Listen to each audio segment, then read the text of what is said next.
Taib, kalau kita membaca rotib, ikuti saja rotib aslinya.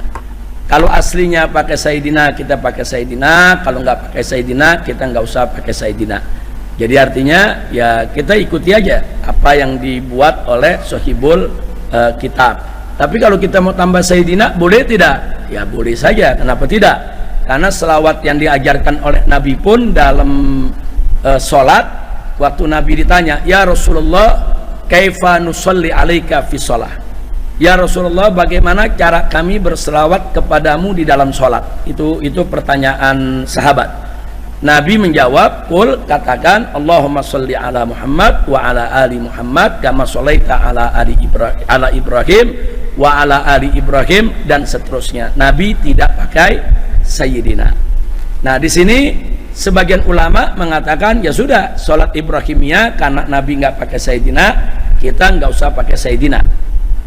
Itu sebagian ulama mengatakan begitu. Tapi sebagian ulama lagi mengatakan justru afdolnya kita tetap pakai Sayyidina.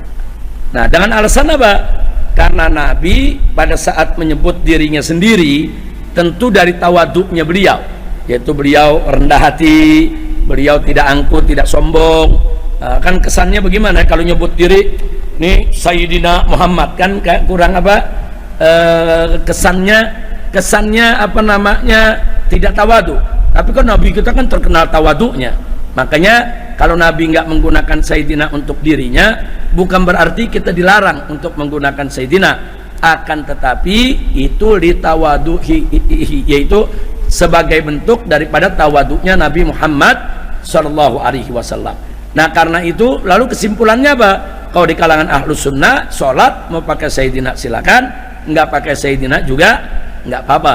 Walaupun ada saudara-saudara kita di luar ahlus sunnah yang cukup ekstrim, kalau pakai Sayyidina sholatnya batal. Karena kalau pakai Sayyidina berarti memasukkan bid'ah di dalam sholat, nanti sholatnya nggak diterima. Nggak betul. Yang betul, nggak mau pakai Sayyidina nggak apa-apa, karena memang begitu yang diajarkan oleh Nabi. Tapi kalau pakai Sayyidina, kebanyakan ulama aswaja mengatakan justru lebih afdal. Kenapa? Karena itu bentuk tabjil, bentuk takrim untuk Nabi kita Muhammad Sallallahu Alaihi Wasallam, dengan dalil. Ada dalilnya, bukan tidak.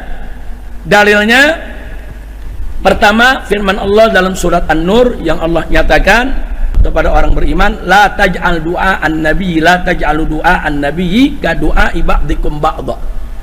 Artinya Allah katakan kepada orang-orang beriman, la taj'alu du'a an-nabi ka du'a ba'dikum ba'dha, yaitu jangan sekali-kali kamu menjadikan panggilan atau sebutan Nabi Muhammad sallallahu alaihi wasallam di antara kamu sebagaimana kamu memanggil sesama kamu. Waktu ayat ini turun, ini ada dalam surat An-Nur ayat 63. Waktu ayat ini turun, nah kita perhatikan, ini ayat surat An-Nur ayat 63. Allah menyatakan la taj'alu du'a ar-rasuli bainakum. La taj'alu, jangan sekali-kali kamu jadikan doa ar-rasul, panggilan rasul itu, sebutan rasul itu bainakum. Apa arti bainakum? Di antara kamu, kadu'ai ba'dikum ba'dha, seperti panggilan sebagian kamu dengan yang lain. Nah, jadi sebelum ayat ini turun, Ibu, sebelum ayat ini turun, banyak sahabat kalau manggil Nabi nama, ya Muhammad. Atau kalau bercerita sesama dia, saya tadi melihat Muhammad, saya tadi bertemu dengan Muhammad. Jadi selama ini sebelum ayat ini turun, itu para sahabat kalau manggil Nabi dengan nama. Turun ayat ini sebagai teguran. Jadi Allah tegur tuh para sahabat Nabi, la taj'alu du'a ar-rasuli bainakum, jangan kamu menjadikan doa ar-rasuli, panggilan rasul, bainakum, di antara kamu, kadu'a ba'dikum ba'dha, sebagaimana kamu memanggil sebagian kamu kepada yang lainnya. Kan Abu Bakar Umar kalau manggil kan nama, ya Abu Bakrin, ya Umar. Umar manggil Utsman, ya Utsman. Utsman manggil Ali, ya Ali. Nah, jadi Allah tegur, ente sesama ente boleh begitu, tapi kalau manggil Nabi jangan begitu. Nah, semenjak ayat ini turun, para sahabat tidak lagi memanggil Nabi ya Muhammad, tapi memanggil ya Rasulullah, ya Nabi Allah. Nah, jadi ini dalil pertama. Artinya ini dalil pertama, walaupun Nabi mengajarkan kepada kita baca salawat tanpa sayyidina, maka bukan berarti kita nggak boleh pakai sayyidina. Nabi tidak nyebut sayyidina untuk dirinya, itu karena tawadu. Sedangkan kita kalau tidak nyebut sayyidina untuk Nabi, itu berarti kita melanggar ayat ini tadi. Kita menyebut nama Nabi seperti menyebut nama sesama teman kita sendiri. Nah, maka itu sebaiknya kita menggunakan sayyidina. Dalil yang lain, Nabi menyebut Abu Bakar dan Umar dengan sayyidina, di mana Nabi mengatakan Abu Bakar wa Umar sayyida ahlil kuhuri fil jannah. Artinya Abu Bakar dan Umar itu sayyidani, sayyidah. Nah, artinya Nabi menyebut Abu Bakar dengan sayyid, Nabi menyebut Sayyidina Umar dengan sayyid, sayyidah ahlil kuhur. Artinya pemimpinnya orang-orang tua di sorga. Jadi orang-orang tua di sorga nanti pemukanya, pemimpinnya adalah Abu Bakar dan Umar. Nah, saya nggak mau bicara soal kepemimpinannya di sorga. Yang saya mau bicarakan, Nabi nyebut Abu Bakar dan Umar pakai sayyidah, pakai sayyid. Nah, pertanyaan saya, kalau Abu Bakar dan Umar boleh pakai sayyid, Nabi kira-kira gimana? Apalagi.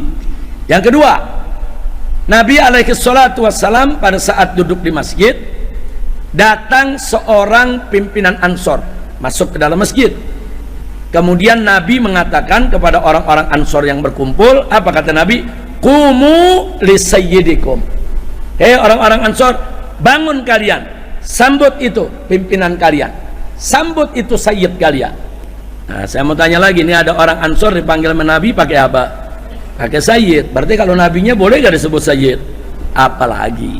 Baik, yang ketiga, waktu cucu Nabi lahir, Nabi mengatakan inna ibni hadza sayyidun, sesungguhnya cucuku ini Hasan sayyidun, seorang sayyid.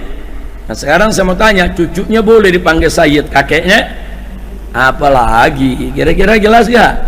Nah, kemudian untuk Siti Fatimah, Nabi mengatakan bahwa Siti Fatimah itu adalah sayyidatun nisa'il alamin, sayyidahnya perempuan-perempuan semerta alam. Artinya Nabi menyebut nama Siti Fatimah dengan sebutan sayyidah.